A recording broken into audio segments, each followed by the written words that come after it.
Revenge with Karen. I knew it was over the moment Cheryl moved my nameplate off the glass wall and onto the beige cubicle outside the printer room. No memo, no conversation, just a dull clack as she stuck it beside the toner refill list like I was now part of office maintenance. I used to have a door. I used to build the damn doors, metaphorically and literally, considering I was the one who brokered the original lease agreement when this company was 3 nerds and a whiteboard with permanent marker stains. But here I was, 15 years later, watching the new VP, a woman whose last corporate job was chair of the HOA newsletter committee, shuffle me off like expired yogurt at the back of the fridge. Cheryl wasn't just anyone. She was Roger's mother. Roger, being our current CEO, known mostly for his uncanny ability to burn investor trust like it was incense at a yoga studio. When the board gave her the VP title in honor of her guidance, what they really meant was, keep her busy so she doesn't tank morale or sue us. Her idea of strategic vision was telling interns to smile more during all-hands meetings and commissioning a $9,000 sculpture that looked like a deflated hedgehog to boost creativity. The slide began subtle. Invites to leadership syncs disappeared. Must have been a calendar error. Then project briefs started arriving with my name conveniently missing, like I'd been auto-removed by a very judgmental AI. The final cherry? My office, the one with a view of the skyline I helped pay for when we couldn't afford ergonomic chairs, was repurposed for executive client hospitality. Which, in practice, and Cheryl used it to take naps and watch Hallmark movies on her tablet with subtitles on. I didn't yell. I didn't send long emails in caps lock.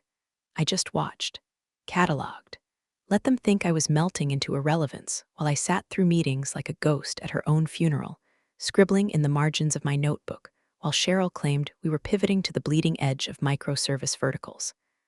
Whatever the hell that meant, I'm pretty sure she picked the phrase up from a TED talk that auto-played after a cake recipe. Oh, and in case you're wondering, no, I didn't sell my shares. Not even when Roger begged during the Series B panic, sweating through his Brooks Brothers shirt while stammering about strategic dilution. My late husband, God rest his brilliant paranoid soul, set up a trust so dense you'd need an archaeologist and a blood oath to unravel it. Every year, he updated one line, remained silent until public offering. That line was about to get its moment. But before we get there, do us a quick favor. If you've been listening this far, hit that subscribe button and give this story a like. It's free, takes half a second, and it genuinely helps our little storytelling crew keep spinning tales like this instead of, updating toner refill lists. Anyway, the nail in the coffin came last Thursday, 2 days before the IPO pitch. Cheryl sashayed over to my cubicle, yes, she sashays like a drunk flamingo, and tapped my monitor with a pink acrylic nail. You'll be attending the pitch, of course, just to observe. It's important the original team feels included. Symbolically. Symbolically, I smiled, nodded, didn't say a word. But I did pull open my bottom drawer, blew the dust off a jacket I hadn't worn since we signed our first client, laid it across my lap. There's something ceremonial about armor, even if it's just a threadbare blazer with elbow creases and a faint smell of ambition. They wanted me to be a relic, a footnote, but I wasn't finished. Not yet. I was elbow deep in a spreadsheet no one had asked me to do when Molly, my assistant, leaned in like she was passing state secrets. She's been with me for 6 years, bright, sharp, and entirely too good for the circus, but loyal to a fault. Didn't even bother lowering her voice this time. They booked a photographer for Thursday, she whispered, full setup. Lighting rig, makeup artist, everything. I squinted at her. For the IPO deck, she nodded, lips tight. Future leadership team portraits. Cheryl's calling it the face of tomorrow. You're not on the list. Of course I wasn't. Molly waited like I might scream or at least throw a stapler. Instead, I calmly clicked save on my worksheet and said, and I guess it's time I looked the part of yesterday. I opened the bottom drawer, the one I hadn't touched in years except to stuff receipts and backup mascara, and pulled out the jacket. It was navy wool with worn elbows, a stain near the cuff that might have been soy sauce or the blood of optimism, unclear. I wore that thing the day we closed our first angel round. The day I signed the building lease. Day I stayed until 2 a.m. rewriting a client proposal Roger had botched because he thought K-Piss were some kind of energy drink. I held the blazer against my chest, eyes closed. It still smelled like coffee, whiteboard ink, and the ghost of someone who believed she mattered. And then, like muscle memory, I opened my Google Calendar and created a new event. Call broker, confirm shares, recurring weekly. 15 minutes. Private. It wasn't that I had forgotten, it's that I hadn't needed to remember until now. Back when we were living on vending machine pretzels and sweat equity, my husband, Tom, handled our finances. Financial planner by day, disaster scenario hobbyist by night. He didn't believe in trusting boards or brothers-in-law. When Roger offered me an early exit with a generous payout after Series A, Tom laughed so hard he choked on his oatmeal. I still remember his face, serious after he wiped his mouth with a napkin from the glove box. We were sitting in our used Honda Civic, and I had tears in my eyes from stress. He just said, "Never sell your shares unless you're ready to walk away." Completely. The only thing more powerful than being at the table is owning the tablecloth. That was the same year he set up the trust. Shell entity. Anonymous holding company. Everything perfectly legal, perfectly invisible. Even made sure the address was tied to a commercial mailbox 2 towns over. It was excessive. It was brilliant. It was him. I hadn't touched it in years. I just let it sit there, growing quietly with each round, each valuation bump, each acquisition. No one ever asked. No one ever checked. That's the funny thing about being erased. Eventually they forget you're even part of the picture. Makes it real easy to surprise them. Molly hovered. "Are you okay?" Slid the blazer onto the back of my chair. "Tell Cheryl I'll need hair and makeup Thursday morning. We want to look our best, don't we?" She blinked. "But you're not in the shoot?" I smiled. "Not yet." Then I opened a new tab and typed my broker's number. It was still memorized. Still burned into the back of my skull like the PIN on the office alarm system. I installed myself back when we could barely afford paper. Thursday was coming fast. The lights, the pitch, the fanfare, the false humility, the power posturing. But I wasn't planning to sit quietly in the second row like a trophy wife at a congressional hearing. No, I had a script of my own. And for the first time in years, I felt like the lead again. Thursday came wrapped in nerves and fake gratitude. You could smell the cologne of desperation wafting off Roger's suit from across the conference room. They'd cleared the whole West Wing for this thing. Shiny welcome signs, a custom espresso bar, even those stupid little fruit-infused water dispensers that taste like regret. I walked in 10 minutes early, just like I always used to, and felt the air shift like someone opened a window to let the ghost of competence drift through. Cheryl was already perched near the front, fussing with a silk scarf that cost more than my first car. She caught sight of me and smiled the kind of smile that belongs on a predator with good dental coverage. "Well," she said, arms wide like she was welcoming me to my own execution. "Brenda, glad you found a seat." I looked around. Half the chairs had place cards: VP, CFO, CMO, Head of Strategic Vision, which I'm 90% sure is a title Cheryl invented to give Roger's tennis buddy a paycheck. No card for me, of course, but I came prepared.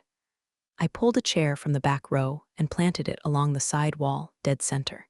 Close enough to watch everything, far enough to be ignored, just the way they wanted it. Cheryl approached, heels clicking like a countdown. Her voice dropped an octave, still sweet but sharp around the edges. "You'll be observing, of course. We need to show cohesion, not confusion." "Optics, dear." I gave her a blank smile, of course. Wouldn't want to interrupt the family reunion. She laughed too hard at that, the kind of laugh people used to erase witnesses. Then she leaned closer. "We were sharing secrets instead of scars. You were lucky we tolerated you this long," she said softly, eyes like polished steel. "I told Roger to cut you loose after Series C, but he said it'd look bad. Legacy founders and all that. Honestly, you're like an old thermostat, still mounted on the wall, but nobody remembers to check if you're working." There it was. The line she'd been dying to deliver. Years of passive aggression culminated into one tidy gut punch. I felt Molly stiffen from 3 feet away, pretending not to listen while she fussed with the presentation laptop. I didn't flinch. Instead, I reached up and adjusted my blazer. Nice and slow. Smoothed the lapel, tugged the sleeve, and met Cheryl's eyes with the kind of calm that makes people nervous without knowing why. "Let's make this memorable," I said.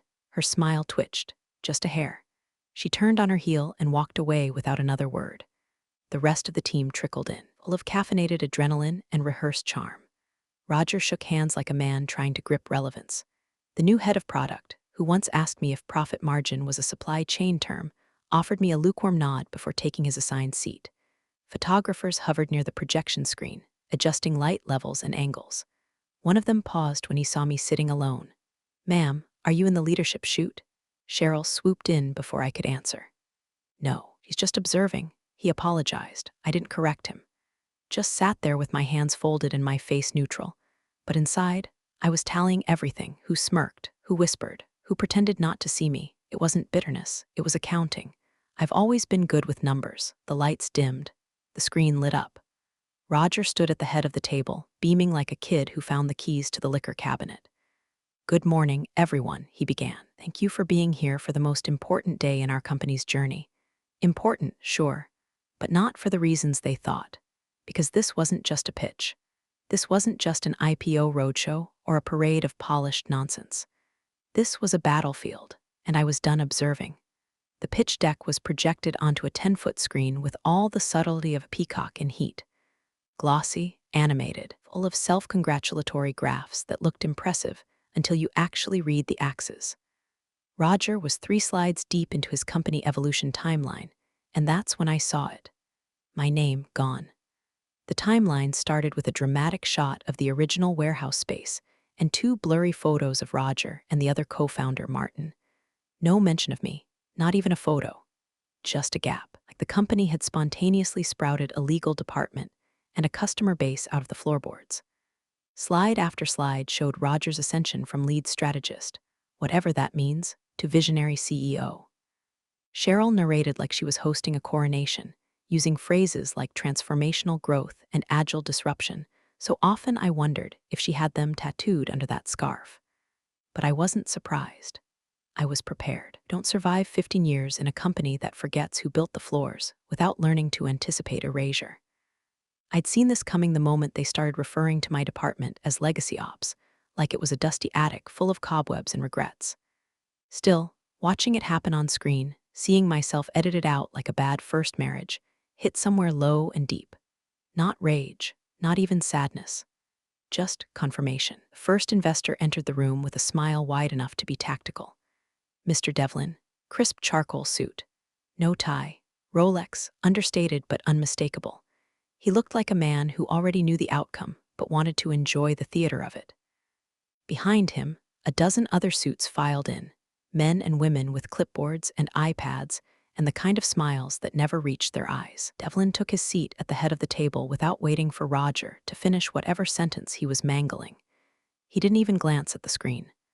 Just folded his hands and said, "So, who's your new visionary?" Roger practically giggled. "That'd be our head of innovation, my son, Tyler. He's fresh out of Stanford with a dual MBA in tech and sustainable capital strategies." Translation: trust fund baby with a bullet point resume and the strategic depth of a kiddie pool. Tyler beamed and waved like a kid on a field trip. "Happy to be here." Devlin didn't blink. "Of course you are." Then, like fate couldn't resist a good cue, the CFO cleared his throat and leaned forward with the practiced unease of someone who didn't want to say what he was about to say. "Before we get too deep," he began, "there's one minor discrepancy we're still ironing out. Won't affect the pitch, but there's a legacy trust account holding about 17.5% equity that predates our Series A. Legal's trying to trace it now. Could be an angel investor we never properly documented." My heart gave one sharp kick. I kept my face still, barely a twitch. Cheryl chuckled lightly, like the idea of mystery equity was an adorable hiccup, probably just an accounting blip. "We'll get it sorted." Devlin raised an eyebrow. 17.5% isn't a blip. It's a stake, a voice. Roger shifted in his seat. "We've had no contact with whoever it is. For all we know, they passed away or lost interest." That's when I smiled, just a little, because I was sitting right there, breathing, listening, holding 17.5% of the company's skin in my back pocket like a folded map to their egos. They'd spent years building a castle on top of my silence. Now the foundation was starting to tremble, and they didn't even know whose name was carved into the cornerstone. I glanced over at Molly. She was tapping something on her tablet, not looking at me but nodding ever so slightly. On track, call confirmed, timeline aligned. The irony was so thick I could have spread it on toast. They had the right room, the right suits, the right buzzwords, but the wrong assumptions. And that's the fatal flaw in forgetting people. Stop seeing them as dangerous, so I sat there. Quiet, invisible, and let the irony bloom. Mr. Devlin didn't waste time with small talk. The moment Cheryl wrapped up her cloying, "We're so honored to have you" monologue, he clicked his pen once, sharp and surgical, and leaned forward with a face carved out of stone and scrutiny. "I've reviewed your growth trajectory," he said, voice smooth as a scalpel. "Let's walk through your revenue model, shall we? Specifically post-acquisition integration costs. You've positioned yourselves as a turnkey platform. Explain how you'll absorb 3 legacy systems without doubling overhead." Cheryl opened her mouth faster than Roger could exhale. "Of course. That was my initiative, actually. We identified redundancies early on. I spearheaded our modular architecture shift." I blinked. That was me. 2 years ago, a meeting she didn't attend because she was at a spa retreat aligning her vibration. I'd stayed up 3 nights mapping the integration tiers and negotiating back-end compatibility with the CTO of the acquired firm. But sure, let's give Cheryl the crown and the gold robe. Devlin's pen tapped once. "Interesting. And your data sovereignty compliance plan?" Cheryl paused. Eyes flicked to the side. "Well, we're exploring hybrid frameworks." Roger jumped in. "Which Tyler?" beamed at his son, "is leading."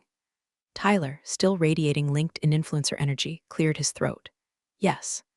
So we're leveraging scalable elastic nodes for compartmentalized sovereignty. Think AWS meets GDPR on Rails. That's not a thing." Devlin tilted his head, slow and deliberate. "So you've confirmed compliance for EMEA rollout." Tyler's mouth opened, closed. "Well, not finalized, but we have a roadmap." Devlin didn't blink. "Who's managing your legal exposure on that?" The room froze. Tyler looked helplessly at Cheryl, who smiled like a nervous flight attendant trying to land a crashing plane with compliments. That's when I spoke. "Our provisional exposure is currently sub 5% across jurisdictions," I said, not loud, not soft, just enough for Devlin to turn toward me. "We deferred rollout until cross-certification in Q4. The roadmap was my draft. It's on the shared drive under Brenda Legal EMEA 2024 v3 if you'd like a copy." Tyler looked like he'd swallowed a thumbtack. Devlin studied me, really studied me, then nodded once. "Good to know someone here reads the footnotes." Cheryl tried to recover, clapping her hands once. "Let's move to financials. We've had exponential YOY growth." Tyler's introduced exciting models for investor returns. The projector switched to a slide with more glitter than clarity. Tyler launched into a monologue that included phrases like disruption elasticity and meta-revenue loops, which meant nothing and impressed no one. Devlin stopped him with one raised hand. "And your equity breakdown is finalized?" he asked. Not accusing, just bored. Like he already knew the answer, but was testing to see how deep the hole went. CFO Carl, to his credit, looked like he wanted to crawl into the water cooler, cleared his throat. "Yes, all shareholder positions and voting blocks are stable, with the exception of one historical trust that hasn't responded to outreach." Devlin leaned back. "The one holding 17.5%? "Yes," Carl nodded. "Legal has it flagged. We're continuing efforts to identify the stakeholder." Devlin looked around the table, slowly, moving forward with an IPO despite a material ownership gap.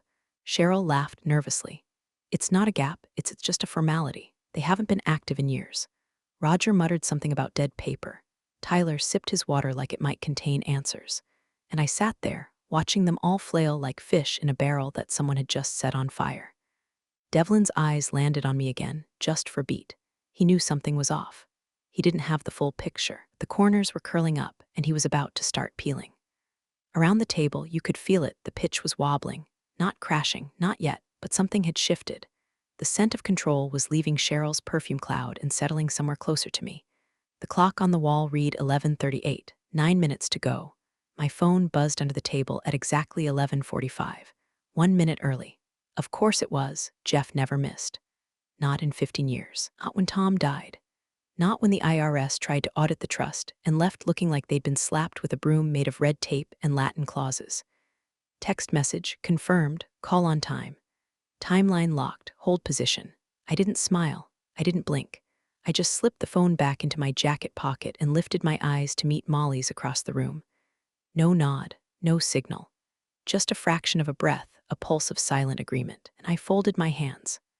The VP stood, scarf floating like a villain's cape caught in a wind machine. She looked radiant in the way a thunderstorm does from a distance, beautiful until it's overhead and pulling shingles off your house. Cheryl loved the spotlight like a houseplant loves sunlight. she'd die without it. "We're incredibly proud of what this company has become," she began, voice full of syrup and power. "A tiny startup with duct-taped desks to a global platform of innovation and trust." I wondered if she meant the trust that legally owned their necks. She clicked to the final slide. The company logo, artfully embossed over a photo of a sunrise. "Very subtle, very new era. We've outgrown our past," she said, making a show of scanning the room. "And outdated methods. What got us here won't get us there. That's why today you're not just investing in a company, or investing in its future, in them." She gestured toward Roger and Tyler like she was handing out golden tickets. The investors offered polite nods, scribbling nothing in particular. A few glanced at Devlin. He remained still. I could feel Molly watching me, hands folded tightly in her lap, eyes flicking between Cheryl and the clock like a stage manager waiting for the curtain to fall on the wrong play. 11:46. Cheryl turned her gaze to me. "And of course, honor the contributions of those who have supported us along the way," she added, eyes sharp, voice flat. "Even those no longer actively shaping our direction." Translation: "Sit still, Grandma, your time's up."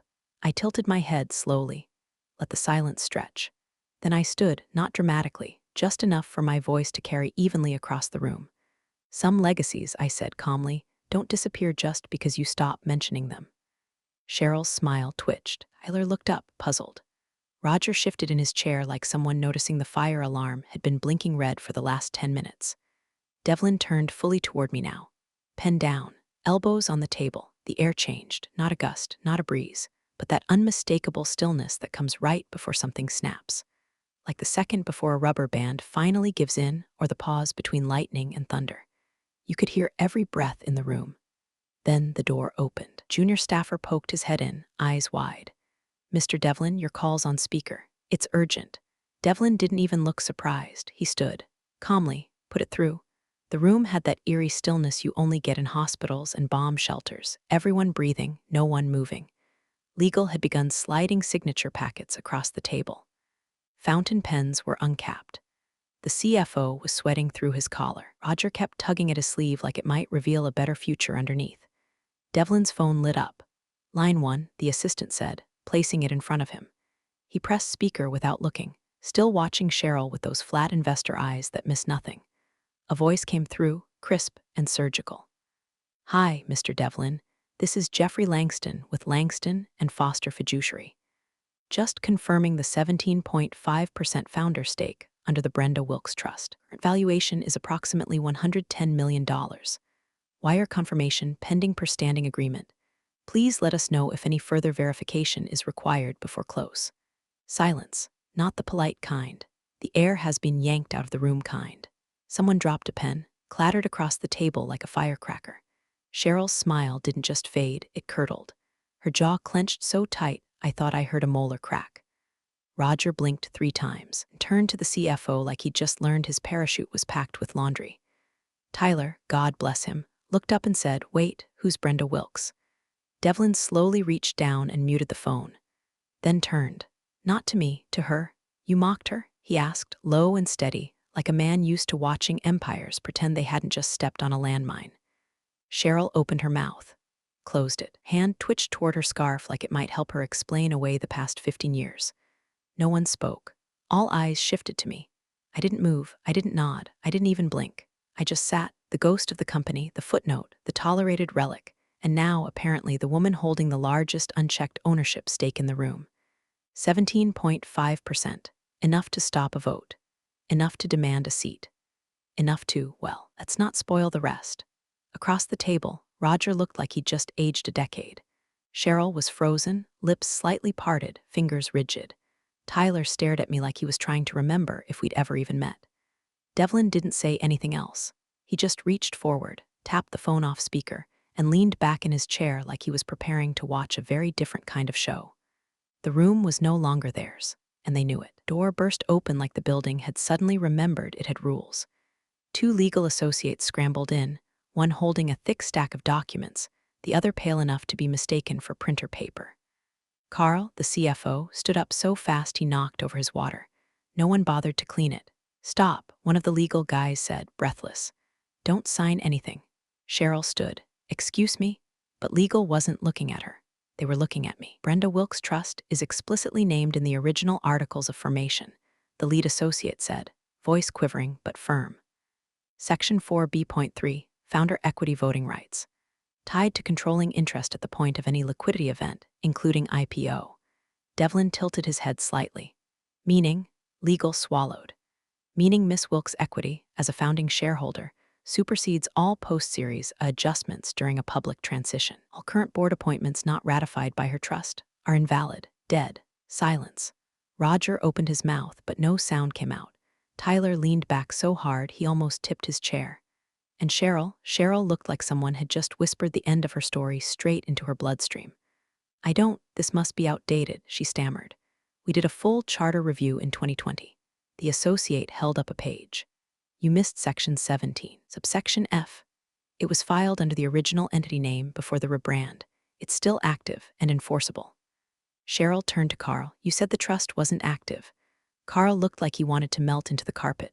We didn't know who held it, I stood. Not to grandstand, not to gloat, just to move. Every eye in the room followed me as I walked, slowly, calmly, to the front of the room. I placed a hand on the table, fingers spread wide. I was reclaiming something I'd never actually lost. I believe, I said, looking directly at Devlin, we need to halt this pitch. Cheryl made a sound, half sputter, half gasp. I didn't look at her. There's a governance correction to make, I continued. And I think you'll agree it's unwise to proceed under a board structure that's no longer legally valid. Devlin studied me for a long beat, then nodded slowly, with a flicker of something close to respect. Miss Wilkes, he said, I speak to you privately. Of course, I replied. As we turned toward the side conference room, I heard Roger mutter something incoherent. Tyler whispered, what just happened, like a toddler who just watched Santa Claus get arrested. But Cheryl said nothing. Her mouth was open, eyes darting, chest rising, and falling like she was waiting to wake up from a nightmare she'd written herself into. She didn't follow us. She didn't even move. Because in that moment, she knew it was over. 3 hours later, the boardroom looked like a war memorial dressed in ergonomic chairs. Same walls, same windows, same fake potted plant in the corner, but the atmosphere had shifted like gravity found a new favorite. I sat at the head of the table now. No one said it out loud. No brass band. No banner with my name in all caps. But the paperwork sat in front of me, signed and countersigned. Evelyn's team had moved faster than I thought possible, must have had a file on this scenario for months. Men like him don't invest, they colonize. And they never let the map makers lie. My name was back on the deck. Brenda Wilkes, co-founder, strategic lead. It sat there in clean Helvetica on the third slide like it had never been erased. Roger, to his credit, tried to look upbeat.